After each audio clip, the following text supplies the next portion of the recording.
Mura lagi mga tinda niyang gulay. Tanim niya sa bakod. Meron siyang tindang ampalaya, patolok. Yan si Doña Lisa. Bumili ko ng gulay sa nagro-rolling.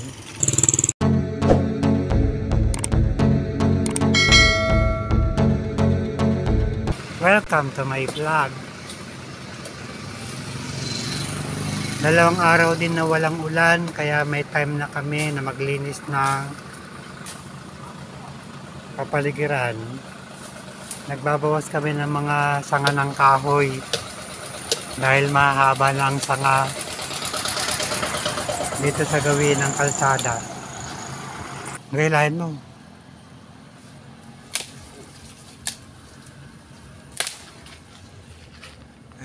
Itinali na lang ng lubid yung sanga kasi delikado dito sa may kalsada babagsak.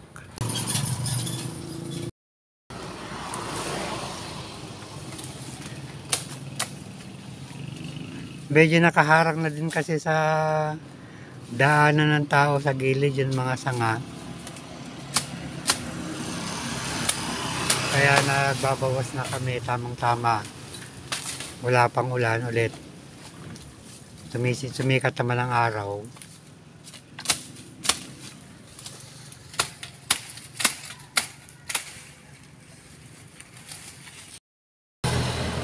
Kuha na ng bigas.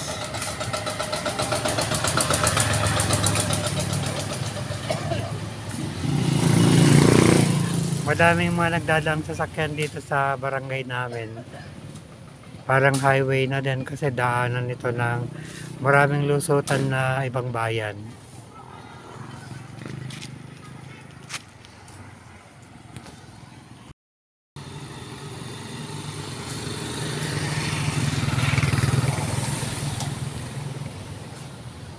Hindi na uubusan ng sasakyan.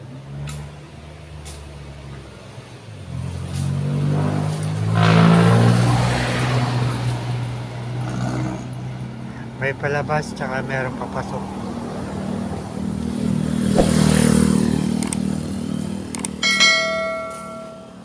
Kapag ka doon kasi nanggagaling sa highway, yan ang papuntang bayan namin. National Road ng Pangasinan, Nueva Ecija, Pangasinan. Maraming ikutan, pwedeng kaliwa, pwedeng pakanan.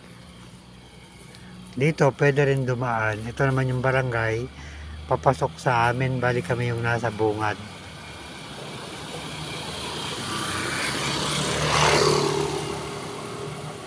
Pagpapasok, marami pang barangay, nasakop din ang bayan namin. Pwede nang umikot din ng ibang bayan. Pwedeng Cabanatuan City, pwedeng Tarlac City, ikot Pampanga. Marami kasi siyang ikutan. Pag dito dadaan sa barangay namin.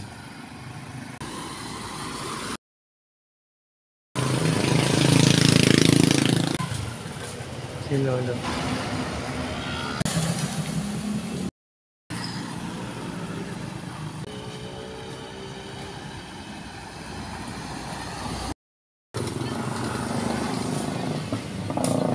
Mga estudyante ng high school,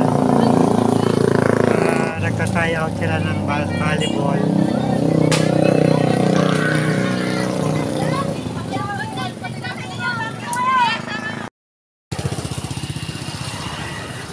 Kapag ka nalilinis kasi, mas magandang tingnan. Ito, natabasan na yung mga sanga na lawit sa gawin nato. Kaya medyo luwang na yung daanan.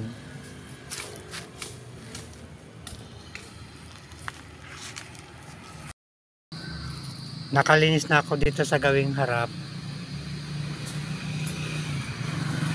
Sa harap bago magkalsada. Dadakutin ko na lang yung mga inipon ko ng mga dahon ng punong kahoy.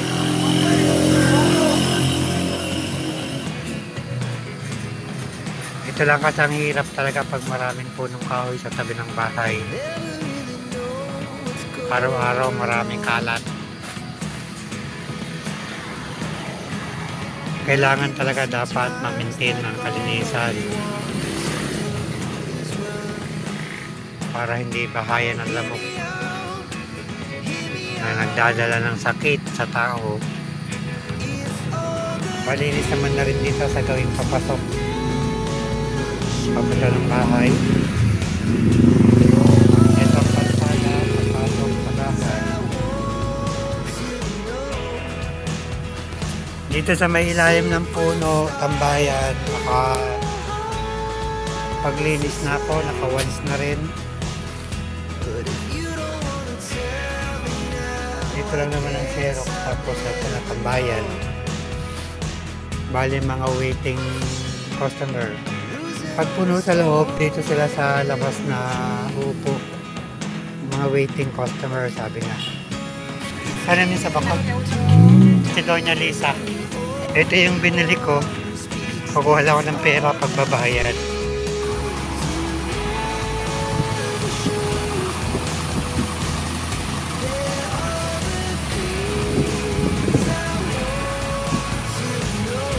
Nagkahakot ng kawalan ng paliklik sa tractor. Malakas ang hangin.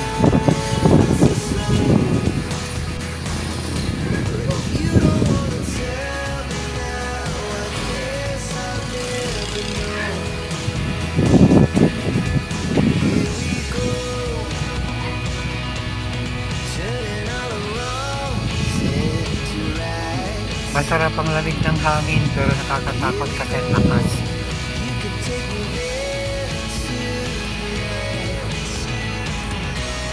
Wala namang babagsak na malaking sanga sa yero. Puro maliliit lang na sanga.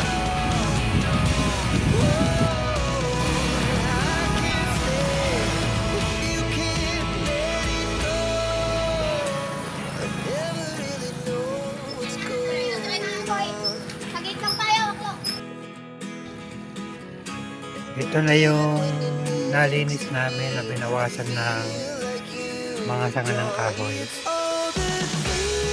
Nahapot na namin yung mga sanga na pinagpatulan. Naliwalat na siya ngayon tingnan. Ito yung harap ng aming bahay.